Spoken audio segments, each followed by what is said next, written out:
Banyak ya, salah satunya adalah dengan kegiatan ya, karena dulu kalau zaman jahiliyah saya dulu kalau yang namanya camping itu saya nomor satu gitu. Jadi kuliah saya tinggalkan gitu ya, artinya kuliah besok juga masih ada camping, nggak ada lagi gitu.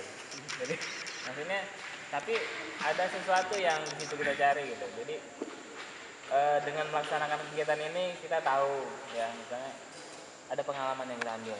Oh, kalau mau ada kegiatan itu apa sih yang harus dipersiapkan? Ini alhamdulillah tendanya besar nih. Kalau dulu kami harus pinjam dulu ke Bekang. Bekang itu di ketentaraan yang bagian perbekalan dan angkutan. Kita bikin proposal sewa tenda. Nah, di situ kita bisa bagaimana masang tenda tentara. Kalau yang sekarang punya Brimob itu tipis, gampang. Tapi kalau yang punya tentara yang lama itu tebal, repot itu menegakkannya gitu. Jadi kalau dan kita dapatkan pengalaman itu bagaimana masang tenda ya, taruh tiangnya dulu, talinya ditaruh di mana, diangkat dan lain-lain.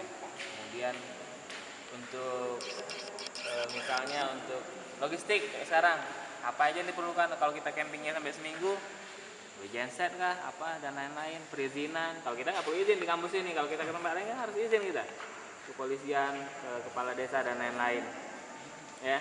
Jadi banyak pengalaman yang kita dapat di situ ya. Jadi maksudnya kita mulailah kegiatan dari yang mungkin ini yang non formal ya, non formal dalam artian tidak terbatas dengan ruang ataupun prosedur ataupun tata tertib sidang dan lain-lain ya, tapi ada nilai pembelajaran di sini ya.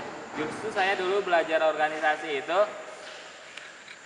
tidak langsung ke organisasinya, tapi bagaimana kita bisa berkomunikasi dengan orang yang mungkin tidak kita kenal atau baru kita kenal ya. Seperti saya pernah ceritakan bahwasanya waktu saya SMA itu saya suka naik gunung dan lain. Pertama rame-rame berlima, akhirnya berdua. Itu akan menumbuhkan kepribadian kita akan kelihatan ya. Maksudnya gini, misalnya naik gunung 5 orang ya, atau kalian pergi, nanti ada yang kuat, ada yang sakit kan, ada yang udah naik betis, ada yang egonya tinggi, dia mau cepat aja tinggalnya kawannya. Tapi kalau yang dia solider, dia akan gendong kawannya sampai ke atas, atau dia akan antarkan kawannya turun, biarlah nggak sampai ke puncak tapi kawannya bisa selamat. Dia korbankan kepentingan diri dia untuk temannya ya. Itu hanya kita dapatkan dari kegiatan-kegiatan seperti itu. Tapi kalau kita nggak pernah kayak gini, mungkin nyari ayam, masak, suatu pekerjaan yang berat gitu. Tapi kita melakukan ini kalau atas dasar keikhlasan, oh ini teman-teman kita, nggak apa-apa lah saya capek dikit, nggak apa-apa saya berkorban ini. Itulah yang diharapkan dari kegiatan seperti ini ya. Kalau hitung duitnya nggak ada ya. Kalau kegiatan-kegiatan gini ini nggak ada duitnya, justru keluar duit yang ada ya.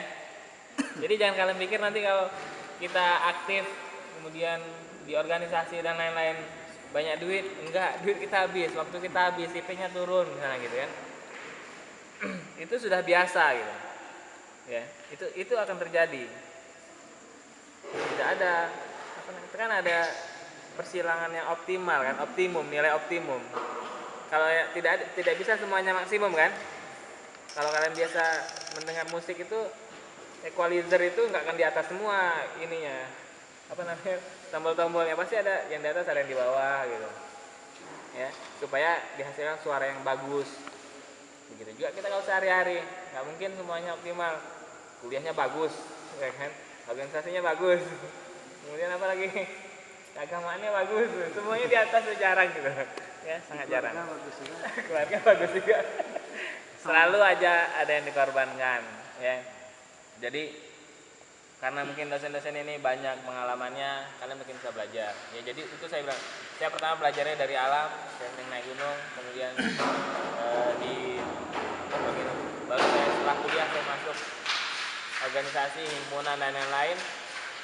Jadi ada, sebetulnya memang ada hubungannya ya, ada hubungannya. Jadi terutama kita kalau kami bilang kita ini orang mesin ya kan, kita ini orang mesin ya, walaupun namanya PPM atau apa TPM dulu, TPM ya, TPM sama aja, tapi mesin intinya, hitungnya pada mechanical engineering. Orang mesin itu terkenal dengan sifat solidernya, solidaritasnya ya. paling solider, paling gaul itu anak mesin. Ya, Gaul. bener, ya. Dalam segala hal. Iya, karena Walaupun paling buluk juga anak iya. mesin. Kalau kalian mungkin kalau menemukan foto-foto saya zaman saya kuliah paling dulu kan mungkin rambut panjang segini, celananya bolong, zaman dulu. Ya. Nggak lihat. Ya. Tapi apa tuh? Kalau orang teknik itu biasanya gini prinsipnya nih, penampilan luar tidak seperti yang ada di dalam kan gitu kan, menyembunyikan identitas. Seringkali saya berharap di sini tidak ada. Seringkali kalau di fakultas, misalnya di ekonomi atau di fisik, itu gaya nomor 1, ya kan? Hidup gaya pokoknya. Hidup itu adalah gaya. Ininya belakangan. Kalau orang di teknik itu, ya kita bilang kita di teknik lah. Orang di teknik itu kaya pun dia pura-pura nggak punya gitu. Gayanya kayak gembel aja, ya. Sehingga biasanya seperti itu. Mudah-mudahan kalian bisa tidak gembel-gembel banget lah, tapi tidak sombong gitu. Ya, tidak menjadikan kita sombong karena kita berpunya atau apa. Jadi kita semuanya sama, ya, bisa membaur kemana aja, ya. Sehingga orang teknik biasanya dia lebih gampang beradaptasi dengan lingkungan. Dimanapun dia diletakkan, dia dengan gampang bisa membaur, ya. Tidak menjadi eksklusif, ya. Wah, kami paling hebat nih, orang baru sana misalnya, bukan anak mesin gitu. Nggak ada kayak seperti itu, ya. Jadi jiwa-jiwa seperti itu yang harus kalian tanamkan pada diri kalian, apalagi sebelum kalian tamat. Jangan kalian bergaya seperti kami bilang tuh anak ekonomi atau istilah kami PDPK. PDPK itu anak sekretariatan, artinya anak ekonomi itu banyak gaya, kita nggak usah banyak gaya lah, biasa aja. Tapi kalau misalnya kita Modis.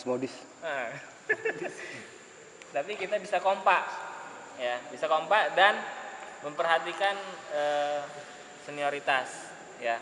Oh, ini abang tingkatnya dihormati, ini dosennya dihormati. Jangan dosen kan dulu, sekarang kan udah sama ya kan.